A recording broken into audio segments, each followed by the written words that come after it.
Di belakang gue teman-teman adalah salah satu mobil Jepang yang sangat laris di Amerika Serikat. Ini adalah sebuah mobil SUV, bukan Honda CR-V, bukan Nissan X-Trail, bukan Toyota Fortuner, atau bukan Hyundai Santa Fe. Ini adalah merek yang sudah lama hilang di Indonesia dan kembali lagi. Ini adalah Subaru Forester 2025 dan 2026.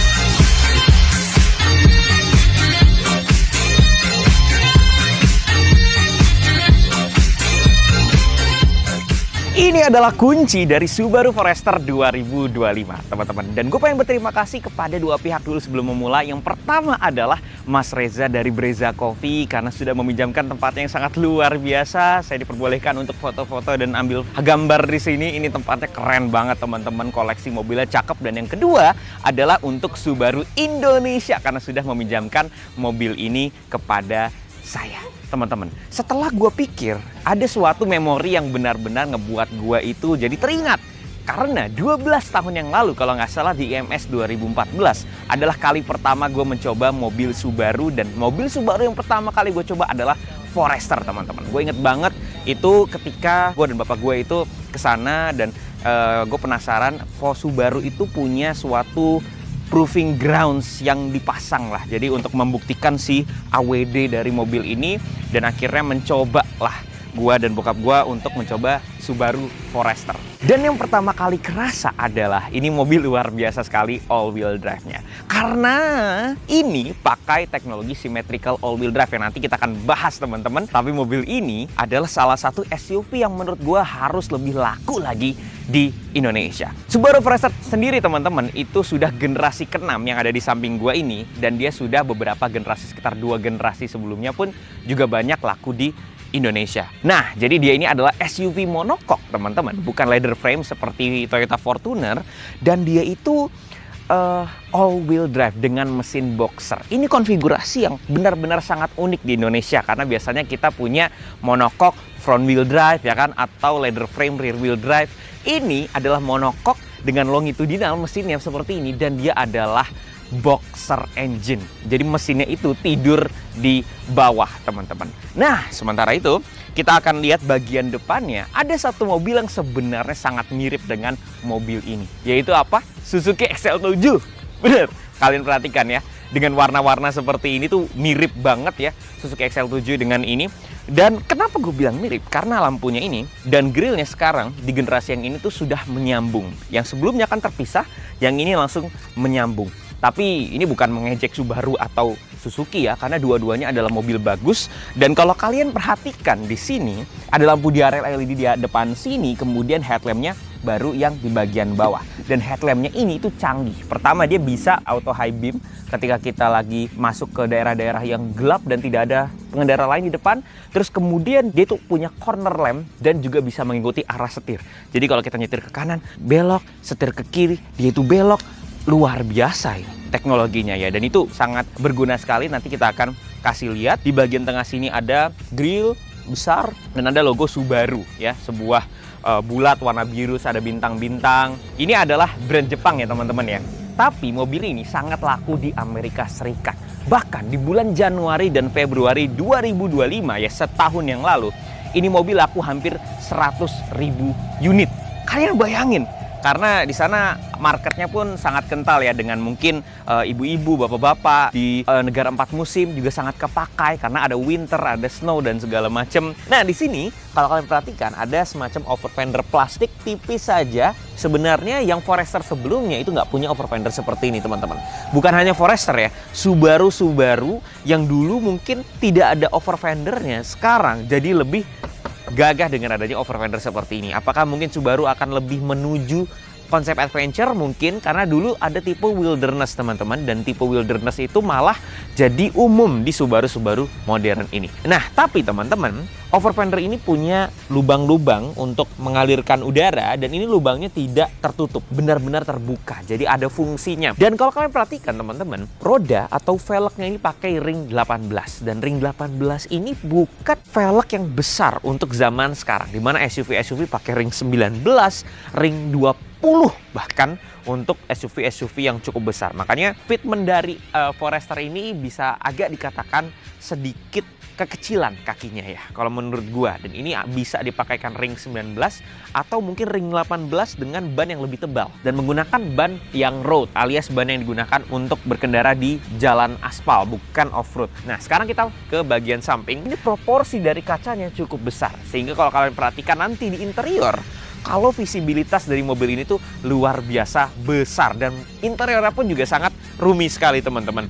Nah, kemudian di bagian atas ini ada roof rail, tapi roof railnya yang sudah flush ya. Kemudian di sini ada tempat untuk bensinnya, dan bensinnya teman-teman itu masih ada for Europe, untuk bensin Europe. Jadi semoga mobil ini akan selamat ya di kondisi bensin di Indonesia, insya Allah. Dan di sini ada tulisan ini teman-teman, symmetrical all-wheel drive teman-teman. Ini sistem all-wheel drive dari Subaru yang dimana gue pernah ceritakan ke kalian di MS 2014. Gue dan bokap gue mencoba mobil ini dan ini luar biasa. Obstacle itu semuanya clear semuanya. Dan sekarang mari kita lihat ke belakang. Bagian belakang teman-teman ini juga baru, tidak seperti Forester yang tahun sebelumnya yang generasi kelima ya. Ini kaca cukup besar, ada spoiler, dan lampu stop lampnya ini itu menyambung dari ujung ke ujung. Kalau kata Mas Ridwan Hanif, ini mobil belakangnya mirip Veloz. Tapi kayaknya kalau kita samakan sama LMPV ya, dari tadi ya depan XL7, belakangnya Veloz. Tapi ini positif teman-teman. Di sini ada lampunya, stop lampnya LED, tulisan Subaru, emblemnya. Tapi ini emblemnya berwarna agak sedikit gelap ya. Kemudian di sini ada tulisan Forester yang dimasuk emboss ke dalam body part ini. Jadi bukan emblem. Dan ini memang lebih mewah teman-teman dengan seperti ini ya. Kemudian di bawahnya ada plastik-plastik ya. Bumper plastik. Jadi emang konsepnya ini lebih ke off-road dan wild gitu ya mobil ini ya. Jadi bagian sini ada knalpot yang tipnya yang gua suka asli tipnya. Jadi bukan knalpot yang palsu-palsu, dia bener-bener bolong untuk mufflernya seperti itu. Kemudian kalau kita perhatikan di sini ada tulisan Made in Japan. Jadi secara bangga mobil ini bilang kalau ini adalah mobil CBU Jepang. Mungkin gue juga akan bangga sih kalau punya mobil yang benar-benar CBU Jepang ya, karena kualitasnya tidak bisa diragukan lagi lah. Sekarang kalau kita buka seperti ini ada dua cara, kita pencet seperti tadi atau kita juga bisa untuk menggunakan sensor kaki teman-teman. Seperti ini. Nah, kebuka juga. Jadi ya seperti mobil-mobil zaman sekarang ya. Nah, mohon maaf teman-teman, di bagian belakang ini ada barang-barang kita. Tapi gue pengen jelaskan sedikit seperti apa kondisi di belakang. Ini sebenarnya karena dia cuma 2 baris dan belakangnya itu bagasi. Menurut gue ini bagasinya cukup besar. Besar untuk ukuran mobil SUV dengan kelas seperti ini besar. Dan ada toneo yang cukup bagus di bagian atas. Ketika ditutup tidak bisa melihat untuk ke dalam ya, ada barang apa aja, dan ini bagus sekali. Kemudian di sini teman-teman ada gantungan dan ada subwoofer dari Harman Kardon. Jadi dia lengkap sampai ke sini. Kemudian ada sebuah charger port meskipun tidak ada orang yang duduk di sini. Tapi kita bisa untuk meninggalkan apa untuk ngecharge di sini gitu ya. Dan terakhir yang paling unik menurut gua adalah tombol di sini teman-teman. Jadi kalau kita pencet tombol di sini, dia akan langsung nge-fold tempat duduk baris keduanya, termasuk yang bagian kiri. Jadi kita pencet aja langsung, tuh, dah. Nah itu karena belum turun ya headrest-nya, jadi belum bisa sempurna. Tapi ini bukan elektrik. Jadi yang dimaksud adalah mengaktifkan springnya, jadi biar dia turun, tapi dia tidak bisa menaikkan lagi. Jadi itu bukan elektrik untuk naik turun dari sini. Tapi cukup membantu ya teman-teman fitur seperti itu ya. Nggak heran kalau mobil ini tuh sangat laku di Amerika Serikat. Bahkan di tempat asalnya, di Jepang, tidak selaku di Amerika Serikat. Itu kan agak aneh, berarti mobil ini benar-benar mengetik semua box dari kebutuhan para bule-bule di Amerika Serikat. Nah, sekarang mari kita lihat ada apa di balik kap mesin ini. Oke, sekarang kita buka dulu. Nah, yang pertama kali, kap mesin ini tidak punya pegas, teman-teman. Jadi kita tetap harus naik turunin. Tapi kap mesin ini benar-benar ringan. Surprisingly very lightweight. Mungkin karena ini bahannya aluminium ya. Nah, sekarang kita taruh di sini. Dan teman-teman, kalau kalian perhatikan, ini bukan mesin biasa yang kalian bisa temukan di mobil-mobil konvensional. Sebutin deh mesin-mesin yang ada di mobil-mobil lain di SUV monocoque. Inline 4 bensin turbo, inline 4 turbo diesel, Atau mungkin kalau agak besar sedikit dia bisa menggunakan mesin V6. Yang ini teman-teman, ini khas banget dengan Subaru. Mesin boxer. Ini adalah mesin FB25. Kode mesin 2500 cc boxer 4. Jadi ada 2 buah cabang dari inline 2 mesinnya. Jadi opos seperti ini teman-teman. Ya, jadi dia datar seperti ini, ada 2 tek seperti itu. 2500 cc dan naturally aspirated, tidak pakai turbo. Tenaganya berapa? 185 PS dan 239 Nm disalurkan ke transmisi Lineartronic CVT. Nah, sebenarnya teman-teman, kalau kita melihat spek dari mesinnya, dia tidak terlalu spesial di atas kertas. Tapi bagaimana rasanya nanti kita akan bahas ketika lagi di jalan. Karena SUV sekaliber Forester ini banyak mungkin yang menggunakan dia itu hybrid, atau mungkin hybrid dengan torsi yang jauh lebih besar, atau mesin bensin tetapi turbo sehingga torsinya bisa lebih tinggi, mungkin 300 Nm. Tapi ini good old 2500 cc NA. Nggak ada tambah-tambahan mild hybrid, nggak ada. Tapi meskipun seperti itu, sebenarnya di luar negeri ada beberapa versi teman-teman. Ada yang mild hybrid juga, ada yang hybrid EV juga, tapi sayangnya tidak dibawa sama Subaru di Indonesia. Nah, kenapa mesinnya harus tiduran seperti itu? Karena kalau kita berpikir dari standpoint mekanik, mungkin mereka akan sedikit lebih ribet untuk mengakses bagian head ini, untuk ganti busi atau segala macam. Tapi dengan Subaru sudah mempergunakan ini selama puluhan tahun, gua rasa pasti ada cara untuk melakukan itu dengan mudah. Alasan sebenarnya adalah keunikan. Subaru pengen mempertahankan legasinya tersebut. Kedua adalah low center of gravity. Jadi kalian bayangkan sebuah mesin yang menjulang ke atas inline 4 seperti ini, maka dia akan tinggi. Sementara kalau boxer, karena dia itu tidur mesinnya, maka dia akan tidur sangat rendah di mobil. Artinya bobot dari mesin tersebut tidak terletak di titik yang tinggi di mobil, sehingga center of gravity-nya rendah. Hasilnya apa? Handlingnya lebih baik dibandingkan dengan mobil-mobil dengan bobot yang tinggi. Nah teman-teman, yang unik dari mobil tes ini, itu di bagian belakang tuh benar-benar lumpur. Sepertinya orang-orang yang melakukan testing di mobil ini langsung ngebawa mobil ini ke off-road ya. Tapi emang Forester dari dulu itu luar biasa, berpenggerak 4 roda, bentukannya sih ya udah SUV aja, nggak segarang SUV leather frame, Terra, Fortuner, Pajero. Tapi ini mobil kapabilitas off-roadnya luar biasa, bahkan pakai ban biasa. Mungkin nanti kalau ketemu kita akan coba. Nah, tenaga ini diklaim teman-teman 0-100-nya di 9,7 detik ya. Bukan stats yang luar biasa sekali lagi untuk SUV, karena SUV zaman sekarang mungkin datanya di 7-8 detik ya, dengan mesin 1500 cc turbo atau 2000 hybrid atau 2500 hybrid biasanya mempunyai data seperti itu. Tapi emang Forester ini bukan buat kencang-kencangan teman-teman, karena di Subaru itu sendiri ada WRX yang memang lebih fokus untuk performa. Oke, sekarang kita tutup. Nah, sekarang mari kita lihat interior. Nah teman-teman, kita sekarang sudah berada di interior Subaru Forester 2025. Dan sekarang mari kita nyalakan mesinnya. Bismillahirrahmanirrahim. Nah sebenarnya teman-teman, desain interior dari Subaru Forester ini sudah mengikuti bahasa desain Subaru terbaru, WRX, Outback, Crosstrek. Jadi sudah diseragamkan teman-teman. Termasuk dengan di sini ada head unit, vertikal orientasinya, kemudian kisi-kisi AC-nya ini mirip-mirip dengan Subaru yang baru. Kemudian teman-teman, karena ini adalah mobil made in Japan, CBU Jepang, jadi gue merasa build quality-nya ini sangat-sangat mantap untuk mobil sekaliber ini. Ya, kalian perhatikan ini keras banget ya. Di sini ada plastik keras, tapi plastik kerasnya pun juga sangat keras, kecuali yang di ujung-ujung sini mungkin sedikit ada flexnya. Tapi di sini ada bahan-bahan yang cukup empuk ya, soft touch di sini, plastik yang nggak terlalu keras, agak empuk, dan setirnya pun juga pakai leather. Nah, secara build quality memang sangat-sangat bagus. Bahkan di sini teman-teman, kalau kalian perhatikan di bagian door trim, di bagian atas ini adalah bahan yang halus, kemudian ke bagian bawah lebih halus lagi, dan bagian tengah sini ada alcantara atau sweat. Jadi kalian bayangkan ketika tangan kalian resting seperti ini tuh langsung menyentuh ke sweat atau alcantara, dan itu bagus sekali, enak sekali di lengan dan juga di tangan.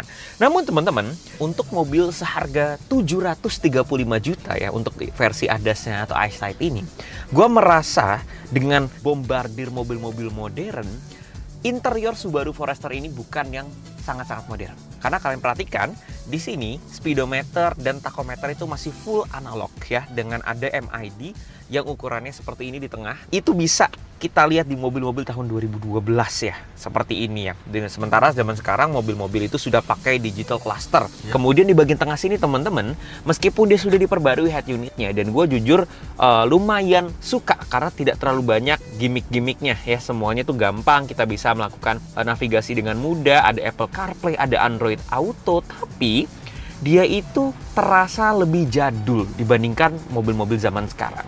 Kenapa? Karena kalian lihat deh, icon-icon UI-nya, ini kotak-kotaknya terasa lebih jadul ya. Kemudian untuk frame per second-nya pun juga tidak 60 ya, tidak seperti mobil-mobil tahun 2025. Tapi karena ini bekerja dengan baik, jadi ini bukan suatu komplain yang harus disuarakan sebenarnya, karena ini bekerja dengan baik.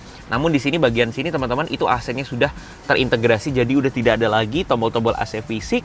Untuk mengatur suhunya masih tombol, di situ gue suka teman-teman, karena kita tidak perlu masuk untuk mengatur suhu. Kemudian ada tombol untuk volume, hazard, itu semuanya masih pencetan, dan itu gue suka teman-teman. Di sini ada 3 port, ada pertama untuk aux, ada USB Type-C dan USB Type-B, 3 ampere dan 2.4 ampere. Ini sebenarnya aux ini sendiri cukup unik ya, karena di zaman sekarang kebanyakan tidak menyediakan aux karena itu sudah agak berumur. Di bagian bawah tapi ada wireless charger teman-teman. Cakep sekali wireless charger, jadi tinggal taruh sini bisa nge-charge. Kemudian ini nih shifternya, ini gue suka teman-teman karena masih shifter yang berbentuk seperti shifter seharusnya. Kemudian di sini ada cup holder 2 teman-teman, ada tombol untuk kamera 360 dan parking brake, serta di sini ada colokan untuk listrik. Nah, di sini ada sebuah armrest dan juga storage. Nah, cakep tuh ya. Jadi di sini pun bisa masuk segala macam. Dan setelah diperhatikan, memang mobil ini adalah mobil yang begitu fungsional kalau gue bisa nilai ya. Bukan mobil yang penuh gimmick, tapi cukup nyaman dan memberikan apa yang manusia butuhkan. Dan itu mungkin mengapa mobil ini sangat laku di Amerika sana. Kemudian teman-teman, ada satu hal yang gue suka sekali, yaitu adalah tempat duduknya. Subaru menyebutnya ini adalah tempat duduk anti pegal. Nah, gue tidak tahu apakah seperti apa desain yang membuat anti pegal tersebut, tapi gue mencoba banyak mobil dan tempat duduk yang sebenarnya anti pegal, bukan tempat duduk yang empuk teman-teman. Jadi secara ilmunya, ternyata tempat duduk yang memberikan banyak support, yang tidak terlalu ambles, itu justru yang membuat tempat duduk itu nyaman untuk di perjalanan jauh. Dan tempat duduk Forester ini, itu benar-benar terbukti gue ngerasa tidak capek sama sekali nyetir jauh, karena dia tidak terlalu empuk pertama. Dan kemudian supportnya ini bagus sekali untuk sebuah SUV, ya, ada support, dan di sini ada bahan alkantaranya, dan headrestnya pun juga lagi-lagi keras. Dan ini emang didesain biar kalian itu tidak pegel. Jadi tidak semua mobil itu harus empuk joknya ya teman-teman ya. Kemudian tempat duduk ini juga sudah elektrik, dan dia itu punya memory seat yang bisa kita akses di bagian sini. Jadi untuk masalah fitur, clear semuanya fitur yang dibutuhkan oleh manusia. Tidak berlebih-lebih, tidak harus bagaimana. Ini adalah mobil yang bisa untuk digunakan oleh orang-orang. Nah, kemudian teman-teman, di bagian setir ini itu ada banyak kontrol-kontrolnya. Yang pertama di bagian kiri ini hanya untuk si audio aja. Jadi kita next, track, source, dan segala macam, hang up untuk angkat telepon, kemudian volume dan segala macam. Untuk yang bagian kanan ini benar-benar khusus untuk Subaru EyeSight atau ADAS-nya. Jadi kita bisa menyalakan di sini adaptive cruise control-nya. Di sini ada lane keeping assist, lane centering, dan ada mode berkendara.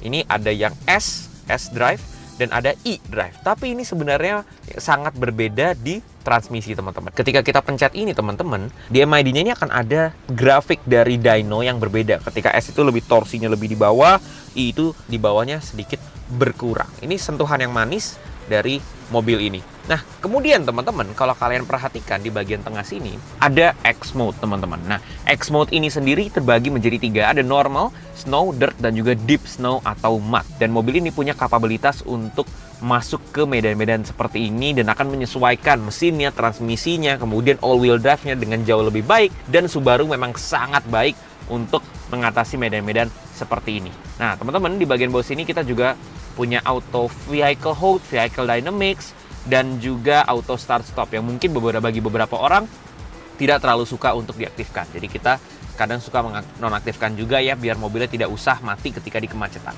Dan di bagian atas ini teman-teman, ini adalah sensor dari driver. Jadi ketika sedang menyetir, kemudian kita itu melihatnya tidak ke jalan, even cuma melihat ke bagian sini, ke bagian sana, dia akan ada sebuah warning yang bertuliskan keep eyes on the road. Jadi bener-bener memperhatikan itu mobilnya. Bahkan sebenarnya tidak perlu untuk separah itu, karena bener-bener 2 detik, 3 detik kita mungkin melihat ke bawah gitu ya, dia sudah langsung ada warning. Tapi menurut gue bagus, karena tingkat kecelakaan karena orang pakai handphone atau dia mungkin melakukan sesuatu yang lain itu cukup tinggi. Jadi mungkin itu untuk mengcover orang-orang yang berpotensi seperti itu, teman-teman. Nah, untuk bagian depan ini merupakan tempat yang menurut gue cukup fungsional, tidak berlebihan, dan by the way, untuk speakernya pakai Harman Kardon. Lantas bagaimana row keduanya, teman-teman? Pertama, gue pengen kalian perlihatkan ini. Ini sebenarnya adalah panoramic sunroof mungkin ya. Tapi yang pertama dia itu manual, tidak bisa dibuka secara otomatis shade-nya aja, karena dibuka semuanya. Terus kemudian dari size-nya sendiri, ini agak membingungkan. Karena mungkin kalau beberapa mobil itu panoramic sunroof sampai belakang ya, sampai sini. Tapi ini hanya di tengah saja. Nih lihat nih, di sini teman-teman, di tengah aja. Tapi juga bukan sunroof yang kecil yang hanya di depan. Jadi ini posisinya half kali ya, panoramic sunroof. Cukup oke lah, karena dengan ada sunroof seperti ini, light itu bisa masuk ke dalam teman-teman. Dan jadi terang tapi ya. Nah, bagaimana sekarang row keduanya? Pertama kali gue mencoba mobil ini teman-teman, gue sangat kaget. Kenapa? Dengan posisi duduk menyetir gue di depan seperti ini, kalian harus lihat legroomnya. Sangat besar. Ini lihat nih, karena gue juga menyetir agak dimundurin karena kakinya agak panjang ya. Dan di bagian row kedua masih sangat besar. Kemudian ini roomnya besar sekali. Ini benar-benar besar sekali. Meskipun mobilnya kalau kalian perhatikan di luar tidak terlalu lebar ya, lebarnya sekitar 1,8 meter. Tapi somehow Subaru itu bisa untuk mengutilisasi space yang ada di sini sehingga kita bisa untuk duduk bahkan seperti ini nih. Ini misalkan kita mau pentokan ke kanan, duduk, ini masih tersisa setengah lagi nih. Jadi gue berpikir ini mungkin ya, tapi jangan dicontoh gitu. Mungkin berempat bisa pakai ini mobil. Jadi terlihat sangat lebar sekali. Dan kemudian di bagian door trim sini, meskipun yang atasnya itu masih plastik keras-keras seperti ini, tapi di bagian bawah itu sudah empuk dan lagi-lagi ada Alcantara dan suede-nya. Meskipun di bagian tengah ini nggak bisa flat. Di bagian tengah ini nggak bisa flat karena ada tunnel untuk all-wheel drive-nya ya. Meskipun seperti itu, gue merasa di bagian tengah ini jauh lebih empuk. Bahkan dari kursi yang di bagian kanan atau bagian kiri, bagian tengah sini. Karena balik lagi, mungkin untuk kursi utamanya dia pakai teknologi anti pegal tersebut, jadi nggak terlalu empuk. Tapi setidaknya untuk duduk di tengah, ini tidak terlalu intimidating. Karena ternyata empuk, meskipun kakinya agak ke atas karena ada shaft di bagian tengah sini. Kemudian teman-teman, di bagian sini ada AC teman-teman dan ada colokan USB Type-C dan juga Type B. Nah, daripada kita cuma ngomong-ngomong aja dan mobilnya statis, sekarang kita akan coba untuk jalan-jalan pakai mobil ini. Bagaimana ya rasa mesin boxernya dan juga all-wheel drive. Oke, sekarang kita sedang mengemudikan Subaru Forester 2026 atau 2025. Terakhir ini launching di GJW teman-teman. Nah, yang pertama kali gue rasakan adalah ini mobil itu sangat punya visibilitas yang sangat baik. Jadi visibilitasnya itu benar-benar tercermin dari kaca-kaca ini yang luar biasa tinggi. Mungkin karena teman-teman di Amerika sendiri, market dari mobil ini di Amerika adalah orang-orang yang berkeluarga, orang-orang yang biasa gitu ya, bukan entusias gitu ya. Jadi mereka akan sangat menghargai visibilitas yang sangat baik dengan kaca-kaca ini gitu. Kemudian yang kedua teman-teman, yang gue rasakan adalah interior ini. Seperti yang gue bahas kemarin, ini sangat mirip dengan Subaru-Subaru yang modern. Ada beberapa catatan, contohnya adalah mengapa speedometer dan tachometer ini tidak digital. Meskipun itu sebenarnya di luar negeri itu ada yang varian hybrid teman-teman 2500cc dan menggunakan digital cluster gitu, tapi tidak dibawa di Indonesia. Kemudian untuk suspensi teman-teman, suspensinya sebenarnya kalau digunakan di jalan yang biasa seperti ini, jalanan kota gitu ya, itu sangat-sangat dewasa bisa dibilang. Dewasa dalam artian tidak empuk juga tidak keras ya. Karena tuningnya dari suspensi ini tuh juga bisa capable untuk both dari menyetir di dalam kota dengan off-road teman-teman di Subaru Forester ini. Di interior ini tuh banyak sekali kayak Easter egg di sini kayak ada semacam map gitu ya. Kemudian di bagian sini ada logo burung gitu. Kemudian di bagian belakang ada logo apa lagi itu. Jadi menandakan kalau Subaru Forester ini ketika kalian beli, kalian bisa bawa kemana aja untuk melihat flora dan fauna yang indah gitu. Kemudian teman-teman, kalau kalian perhatikan di sini, itu ada sebuah sunshade. Tapi kalau kalian merasa kurang, ditarik seperti ini. Ini cukup unik karena beberapa mobil, apalagi yang mobil tahun tua ya, dia bisa ditarik, ininya yang ditarik, zrek gitu ya. Kalau ini hanya extension aja, tipis, tapi lumayan membantu. Nah, untuk mengemudikan mobil ini, kalau bisa diinterpretasikan, ini adalah mobil yang sangat pas. Kenapa dibilang sangat pas? Pertama, dia memiliki karakteristik yang masih kental dengan mobil yang dulu keluar tahun 2010-2012 karena dia menggunakan mesin bensin ya. Kemudian nggak ada hybrid, nggak ada EV teman-teman yang dimasukkan ke Indonesia ya, karena tipe yang dimasukkan ke Indonesia itu hanya dua, yang 2.5 non eyesight dan 2.5 eyesight. Jujur ini handlingnya luar biasa kalau kalian bisa rasakan. Kenapa bisa berkontribusi ke handling yang luar biasa itu? Karena mobil ini pakai mesin boxer teman-teman. Jadi mesin boxer itu sebenarnya didesain agar mesin itu sendiri bisa tidur. Jadi memiliki center of gravity yang rendah. Boxer engine itu sendiri sebenarnya kalau kita bandingkan dengan mobil-mobil listrik ya akan lebih bagus center of gravity-nya mobil listrik karena baterai yang sangat berat itu berada di bagian bawah. Tapi ini untuk sebuah mobil bensin ini sudah jauh lebih baik teman-teman. Jadi kalau kita menikung begitu, mobil ini nurut dan terasa kalau bobotnya itu tidak di atas tapi di bawah. Itu enaknya boxer engine teman-teman. Tapi surprisingly teman-teman, ini mobil untuk mesin 2500 cc, naturally aspirated dan all wheel drive. Ini mobil sangat irit. Jujur, gue kaget loh. Karena mobil ini itu bisa mungkin di dalam campuran dalam kota dan tol itu mungkin bisa 1:12. 1:12 biasa aja bang. Kalian harus tahu kalau ini mobil adalah mobil all wheel drive. Karena mobil all wheel drive semuanya yang kita coba itu tidak bisa irit banget seperti mobil front wheel drive katakan gitu, atau rear wheel drive saja gitu. Jadi kita harus melihat threshold dan benchmarknya itu dari mobil-mobil all wheel drive atau 4x4. Dan untuk mobil all wheel drive bensin, kalian bayangin ini punya average consumption yang sangat baik teman-teman. Tenaga tersebut itu disalurkan melalui transmisi CVT dan dia itu punya simulated sampai 8 gigi teman-teman.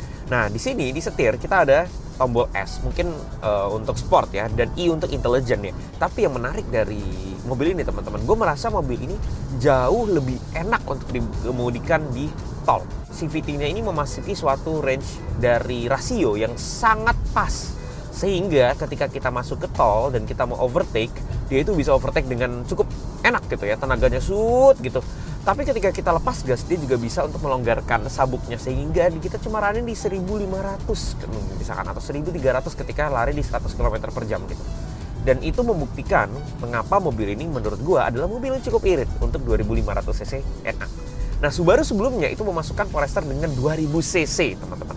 Jadi dengan adanya 2500 ini pasti tenaganya jadi lebih enak dong, walaupun tidak seenak mobil-mobil hybrid, EV atau menggunakan bensin turbo gitu atau diesel misalkan. Tapi ini cukup sekali dan gua rasa dengan kenyamanan, chassis yang sangat baik, center of gravity yang rendah, ini mobil sangat capable, teman-teman. Nah, sehingga kalau misalkan kita coba untuk berakselerasi, misalkan kita masukkan ke S, ya, kita downshift, ini dia seperti mobil biasa dan kita gas. Ya memang ada sedikit jeda teman-teman, nggak bisa langsung dek seperti mobil transmisi konven ya. Dia ada jeda sedikit dari mobil ini meraung hingga kita terasa tenaganya. Nih, misalkan kita coba lagi. Tuh, downshift, upshift. Sebenarnya ini CVT-nya itu persis seperti kepunyaan Honda ya kalau menurut gue ya. Rasa-rasanya ya, dari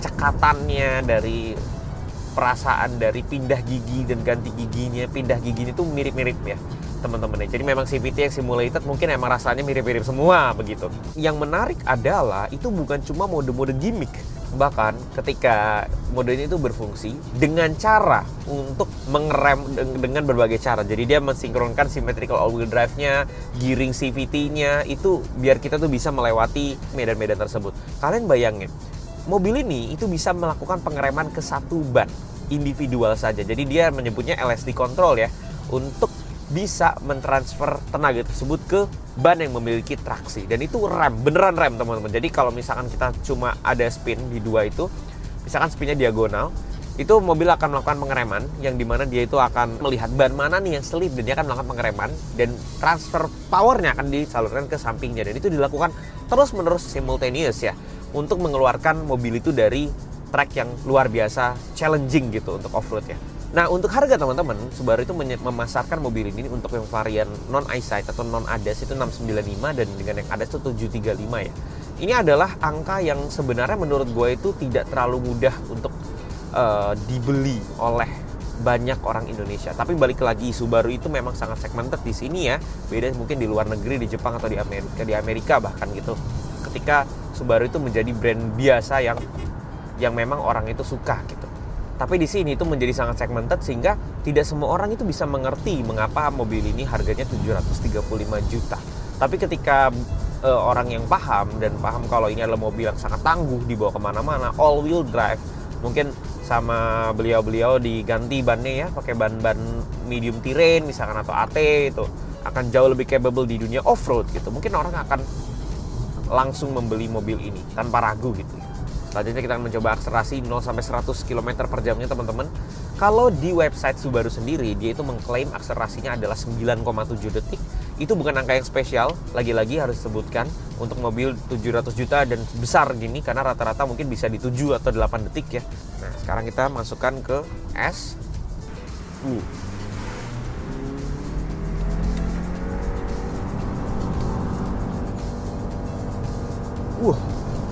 Kenceng juga tenaganya kalau di D. Wah, kenceng loh.